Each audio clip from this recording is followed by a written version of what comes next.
स्वागत है आप सभी लोगों का मेरे चैनल H2T में। आज के शो कैमरा ट्यूसडे में हम बात करेंगे फूजी X-T3 के बारे में। तो आइए जानते हैं। तो आप ये समझिए कि फूजी ने एक बड़ा डिफरेंट अप्रोच लिया है कैमरा मार्केट में, क्योंकि फूजी फिल्म बहुत पहले से बनाता आ रहा है। फूजी सिर्फ इकलौता था जो कोटेक को टक्कर दे सकता था फिल्म प्रोडक्शन में।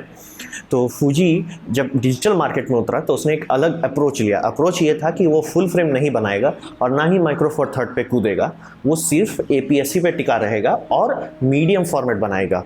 तो मीडियम फॉर्मेट जो कि फुल फ्रेम से बड़ा होता है। तो चूँकि इसको पता था कि माइक्रो फोर थर्ड में पैनासोनिक और ओलंपस कूद रहे हैं, तो वहाँ फाइट ना करके APS-C में बनाएगा। और APS-C में ये सिर्फ कैनन और नाइकॉन से बीट करेगा, जो कि अच्छे कैमरा नहीं बनाते थे, क्योंकि अगर बहुत अच्छा बना देते तो उनके फुल फ्रेम का नुकसान हो जाता। इसलिए इसको एक बहुत अच्छा सा नीश मार्केट मिल गया। और मीडियम फॉर्मेट में सिर्फ 3 ही 4 कैमरा मैन्युफैक्चर थे जो बनाते थे और पागल जैसा चार्ज करते थे, मतलब $30,000 to $40,000 चार्ज करते थे। ये आता है 10,000 में दे देता है। मतलब ये इतना चीप है कि जो लोग मीडियम फॉर्मेट में काम करते हो तो इसका कैमरा ऐसे 3-4 तो खरीद लेंगे कि भाई 3-4 तो अगर बैटरी खत्म हो गया, कौन बैटरी बदलेगा भाई, दूसरा कैमरा सही खींच लो। सो आप समझिए कि फूजी ने एक बड़ा यूनिक अप्रोच से मार्केट में पैर रखा है। तो अभी जो ये कैमरा रिसेंटली रिलीज़ हुआ फोटोकीना में, ये है फूजी X-T3। ये सबसे बेस्ट APS-C कैमरा अभी माना जा रहा है। इसके बारे में आपको कुछ सोचना ही नहीं। ये पहला फूजी के हिसाब से पहला कैमरा है जो BSI यानी बैक साइड इल्यूमिनेशन, ये सेंसर की एक टेक्नोलॉजी है जिससे कि सेंसर काफ़ी कम नॉइस पैदा करता है। मतलब सेंसर खुद ही काफ़ी बेटर हो जाता है। उसके बाद आप प्रोसेसिंग कीजिए तो बात अलग है, लेकिन अगर आपका सेंसर ही अच्छा इमेज दे रहा है तो प्रोसेस करके आप और अच्छा बना सकते हैं। लेकिन अगर सेंसर ही नॉइजी दे रहा है तो आप काम उतना अच्छा से नहीं कर सकते।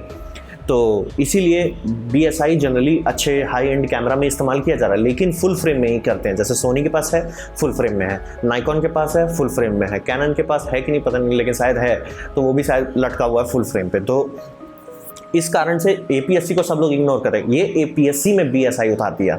तो इसका सेंसर का परफॉर्मेंस अभी जैसे मैं आपसे बात कर रहा हूँ दूसरे APS-C से काफ़ी बेटर है। मतलब ज़मीन आसमान का अंतर नहीं है। अब APS-C सब इतना अच्छा हो गया कि अब ऐसा नहीं कि आप ये इस्तेमाल करेंगे तो आपको लगेगा कि अरे वाह, मतलब बाकी सब में तो कुछ दिख ही नहीं रहा, इसमें एकदम क्लियर कट इमेज आ रहा है। इतना ज़मीन आसमान का अंतर नहीं, लेकिन ये बेटर है। और डायनेमिक रेंज भी थोड़ा सा बेटर है, नॉइस परफॉर्मेंस भी अच्छा है, खास करके लो ISO पे। तो सेंसर के मामले में तो इन्होंने पूरा छक्का मार दिया।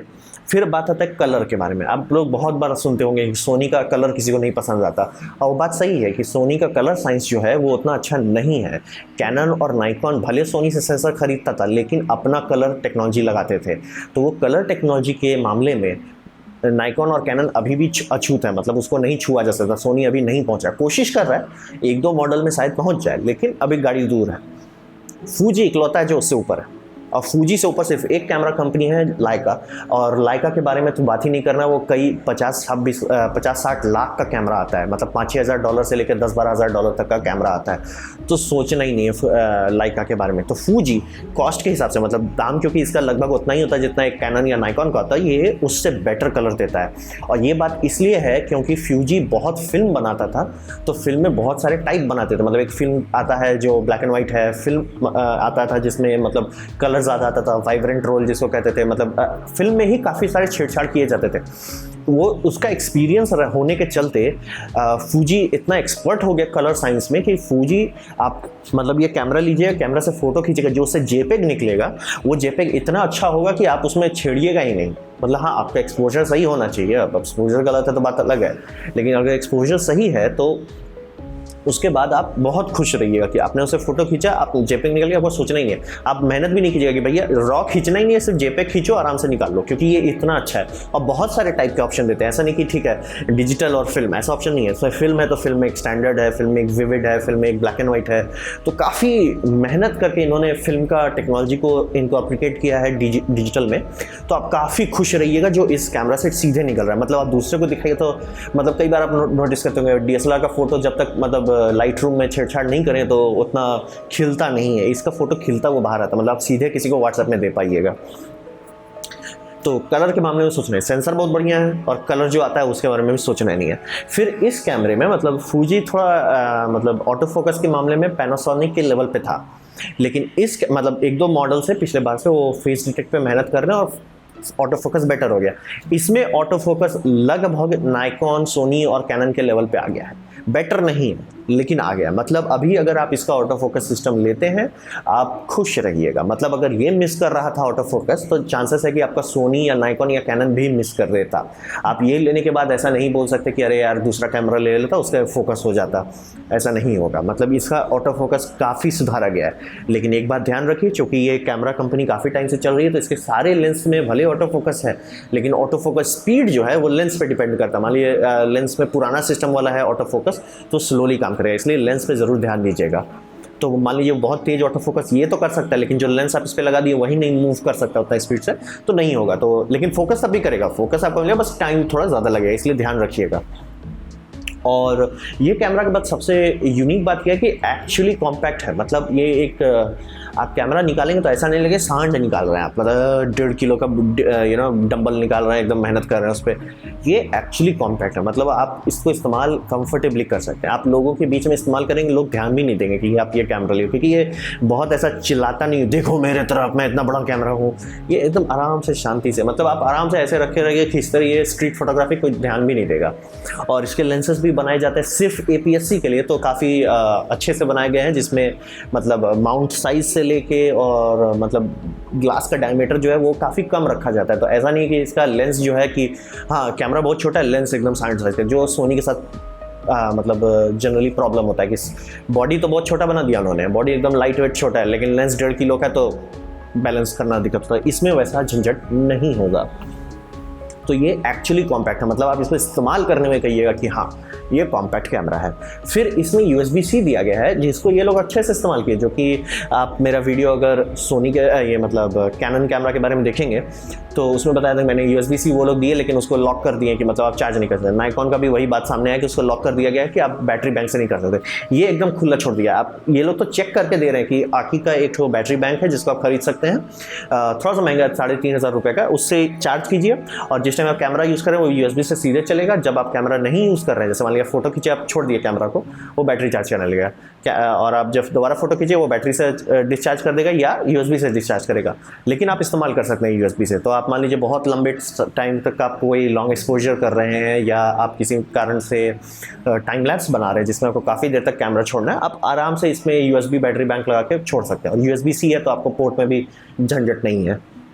तो काफ़ी एक्चुअली इम्प्लीमेंट किया गया। और इसके जो लेंसेस आते हैं उसके बारे में एक कहावत कहा जाता है कि इसका लेंस में फील होता है, थोड़ा सोल होता है। आप मतलब ज़बरदस्ती का आप लेंस ऐसा नहीं लेना चाहोगे जो एकदम शार्प कर दे। जैसे मेरा ये चेहरा है थोड़ा सा ब्लरी है तो ठीक है, अगर एकदम मेरा एक एक दाना धुर्री एकदम एक एक बाल दिखने लगेगा बड़ा अजीब लगने लगेगा, मतलब थोड़ा सा क्रूल लगने लगेगा। तो रोमांटिक फोटोज़ में आप देखते होंगे काफ़ी थोड़ा सा सॉफ्ट रखा जाता है, इसके लेंस वैसे ही होते हैं। तो इसके लेंस की क्वालिटी में आपको नहीं सोचना है। भले आप बोल दिए कि नाइकॉन का लेंस इससे ज़्यादा स्पीड है, सिग्मा का लेंसेज से ज़्यादा शार्प है, लेकिन एक फील होता है वो इसके लेंसेज में है।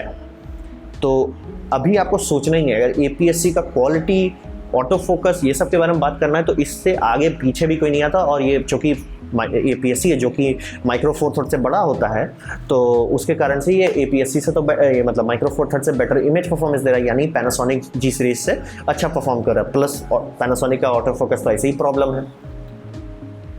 तो इसमें क्या कोई नुकसान है? हाँ, एक नुकसान है जो सबसे मेरा दिमाग ख़राब कर रहा है कि इसमें फ्लिप आउट स्क्रीन नहीं दिया गया है। अब आप बोलोगे नहीं फ्लिप आउट देना मुश्किल बात है, नहीं, ये इन्हीं का कैमरा है, फूजी फिल्म का ही XT100 जो कि सस्ता है, उसमें भी वही तिगड़म वाला स्क्रीन है। मतलब इसमें हिंज नहीं है, मतलब आपको तो पता ही है कि पैनासोनिक और कैनन वाले कैमराज में हिंज होता है कि मतलब आप लीजिए और उसको घुमाइए।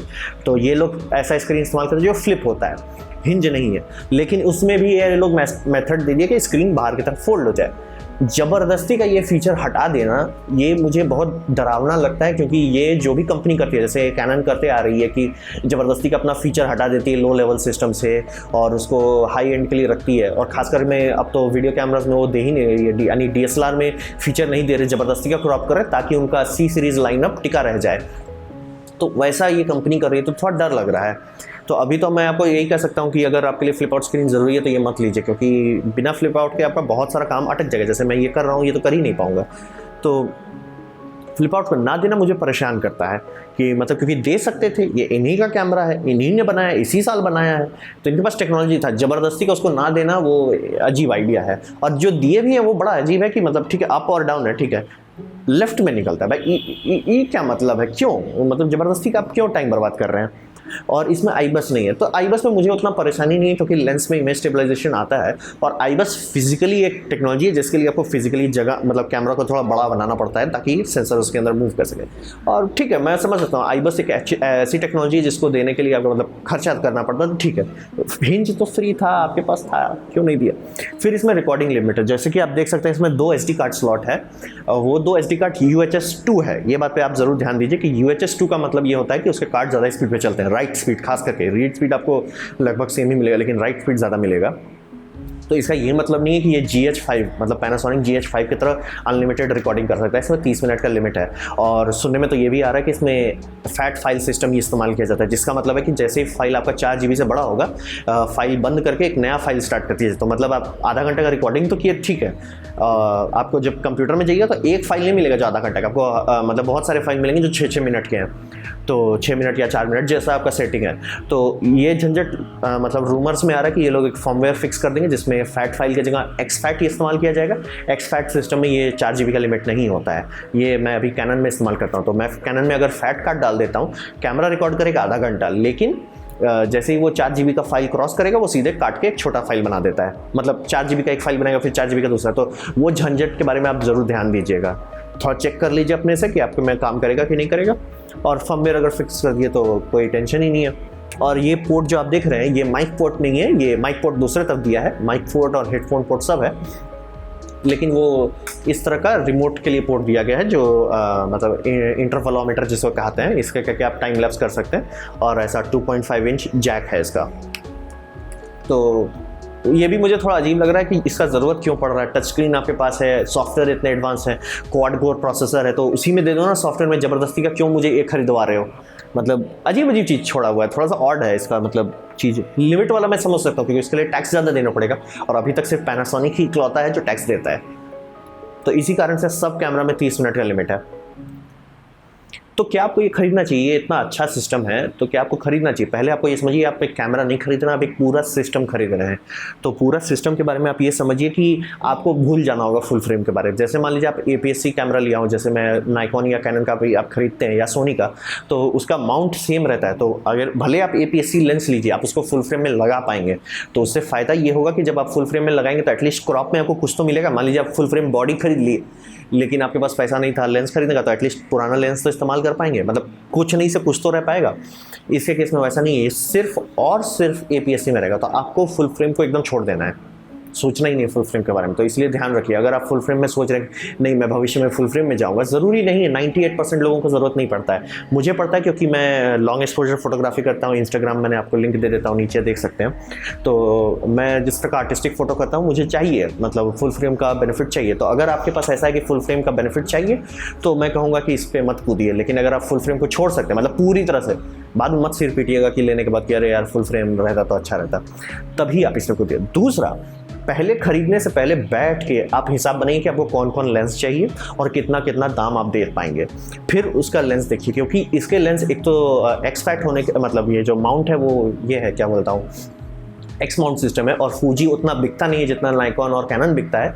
तो थर्ड पार्टी लेंसेस लगभग ना के बराबर हैं। जैसे मुझे बस एक ठो सैमयंग खोजने में इतना टाइम लग गया कि सैमयंग का एक ठो 50mm 1.8 एपर्चर का लेंस है।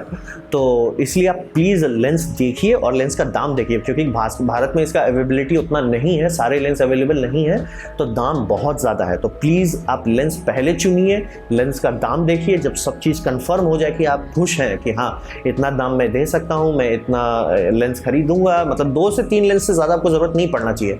लेकिन पहले ही देख लीजिए कि ऐसा नहीं होगा खरीद तो लिए बाद में अरे लेंस तो भाई 5000 का मतलब 50-60 हज़ार का है, जहाँ 30,000 का हमको कैनन या नाइकॉन का मिल जाता। तो इसीलिए पहले लेंस चुन लीजिए और उसी के बाद आप खुश रह पाइए। क्योंकि अगर आप लेंस पहले नहीं चूज़ किया, कूद गए सिस्टम में कि अरे भैया बहुत बढ़िया वीडियो रिकॉर्डिंग है, कूद गए, ऑटो फोकस बहुत बढ़िया, कूद गए, बाद में लेंस ही नहीं मिल रहा, तब आप सिर पीटिएगा। तो इसीलिए ध्यान रखिए कि लेंस आपको पहले चुनना है। और चूँकि इसकी अवेलेबिलिटी उतनी नहीं है, ये लगभग घुमा फिरा के आपको लग ही जाता है जितना आप फुल फ्रेम पे खर्च कर रहे हैं। तो फुल फ्रेम का लेंस के मामले में तो बात ही नहीं करना, उसका जितना अवेलेबल है उतना किसी और चीज़ का नहीं होगा। और अगर कैनन और नाइकॉन लेते हैं आप APS-C तो लेंस के मामले में तो सेकंड हैंड, थर्ड हैंड और थर्ड पार्टी सब मिला के तो इतने लेंसेस हैं कि ये सब तो टिकता ही नहीं है। तो इसीलिए फूजी लगभग 90% लोगों को खुश रख सकता है। लेकिन अगर आप उस टाइप के नर्ड हैं जिनको बड़ा से बड़ा कैमरा चाहिए तो आप सिर पिटिएगा, और मीडियम फॉर्मेट पर चले जाएंगे तो ऐसा नहीं कि ये सब लेंस काम करेगा, आपको दूसरा लेंस खरीदना पड़ेगा।